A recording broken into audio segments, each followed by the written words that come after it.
As of recent, Fall 2016's Girlish Number has received both positive and negative reception for its cynical look at the anime industry, showcasing a lot of the flaws regarding both the people making it, as well as those watching it.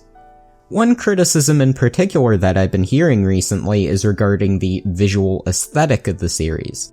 Many people believe that by having cute girls at the forefront of the show, it's taking away from the cynicism and the points the show's trying to make. They argue that by using moe girls, it's essentially promoting that which it is also criticizing. I believe that Girlish Number's aesthetic actually manages to work on a multitude of different levels, and many people are criticizing the series for the character designs it's using, rather than why it's using those character designs. The big argument, the fact that the series is quote-unquote promoting moe by utilizing it, is kind of inevitable. You see, when criticizing anything, you're going to have to bring it to the attention of the audience. If I were to make a video criticizing an anime series, I would have to bring up the show so that people know what I'm discussing. Likewise, if the series is going to be cynical towards otaku and moe culture, it's going to have to give attention to those aspects. It's as the saying goes, bad publicity is good publicity.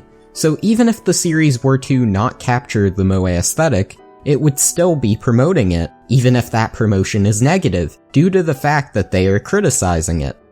But some may argue further and say that it doesn't matter. If they wanted to show the less attractive sides of the industry, why not make the characters look less attractive?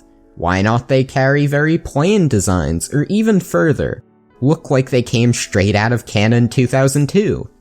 Well, I can think of two really good reasons as to why that would not be such a good idea, and why the aesthetics Girlish Number has are the most effective in conveying its points.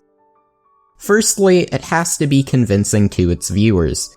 If the show is going to present a negative portrayal of the anime industry, it needs to be able to grab people who are caught up in the glamorous aspects of the industry, and those who ignore its faults. If the series were to rely on less attractive designs that would only appeal to those who already have problems with moe culture and the industry, it would essentially be preaching to the choir. It probably wouldn't catch the eyes of an otaku who thinks that the anime industry is always this glorious, happy place. With the aesthetics Girlish Number has, it allows the pro-moe individuals who come in expecting another Nichijoke series in the vein of, say, Soragaseiyu, to want to watch this, while still not compromising on its own ideals.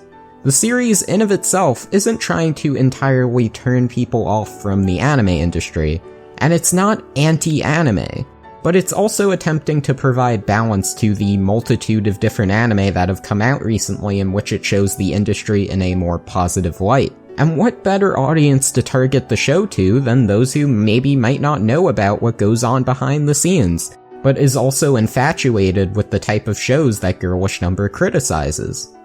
Even further than that, it also needs to be convincing within the universe of the series and speak to a certain reality. The anime industry, at first glance, can look extremely attractive, and so can the people working in it, and Girlish Number doesn't want to ignore that. The girls in the show are perhaps the best example of this. They always put on a certain persona at events and around higher-ups, but on the inside, we see their true colors and their own flaws as individuals. The show, in essence, is presenting both what the viewers and fans will see at face value, as well as what's going on really behind the scenes. It may look bright and cheery on the outside, but there's also more difficulties and flaws than we are led to believe at first glance. It also speaks to reality too, since we have many seiyuu who feel very much like they put on a certain persona for interviews, however, we don't truly know how they really are as people. One of the most notable cases of this I can think of was when I was reading Patrick Galbraith's book, The Moe Manifesto, and the interview with voice actress Momoe Halko felt kind of scripted, which does make me curious as to what a lot of these individuals are truly thinking, and the people behind the seiyuu persona. Do they truly like the work they are a part of and the culture that comes with it, or is it all a ruse?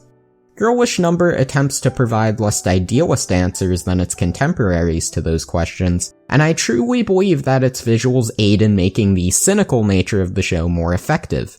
And if the visuals were to be more toned down, it'd be far less convincing in its portrayal of the industry. And that is why I believe Girlish Number works. Thank you for watching. If you enjoyed this video, feel free to give it a like as well as subscribe if you'd like to see similar content in the future. Discord links in the description if you'd like to talk about Girlish Number. And as always, I'll catch you later.